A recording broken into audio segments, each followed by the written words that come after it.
IIT NEET ఇంటర్లో ఉత్తమ ప్రతిభ కనబరిచిన విద్యార్థులను ఏలూరు ఎంపీ పుట్ట మహేష్ యాదవ్ ఘనంగా సత్కరించారు. ఈ సందర్భంగా ఆయన మాట్లాడుతూ కేవలం చదువులోనే కాకుండా అన్ని రంగాలలో కూడా రాణించేలా వృద్ధి చెందాలని ఆశించారు. తపస్ విద్యా సంస్థ స్థాపించిన మొదటి సంవత్సరంలోనే విశిష్ట ఫలితాలు సాధించి జంగారెడ్డిగూడెంలో ప్రముఖ జూనియర్ కళాశాలగా గుర్తింపు పొందింది. జేఈఈ మెయిన్స్ 2026 ఫలితాలలో ఈ విద్యా సంస్థ విద్యార్థులు ఆల్ ఇండియా స్థాయిలో ప్రతిభ కనబరిచి ర్యాంకులను సాధించడంతో జంగారెడ్డిగూడెం విద్యా సంస్థలకు గర్వకారణంగా నిలిచింది.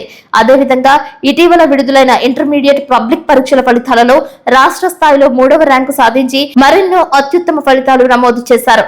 ఈ సందర్భంగా పార్లమెంట్ సభ్యులు ఏలూరు నియోజకవర్గ ఎంపీ పుట్ట మహేష్ కుమార్ యాదవ్ విద్యార్థులను ప్రత్యేకంగా అభినందించారు. వారి కృషి, పట్టుదల, అంకిత భావాన్ని ప్రశంసించారు.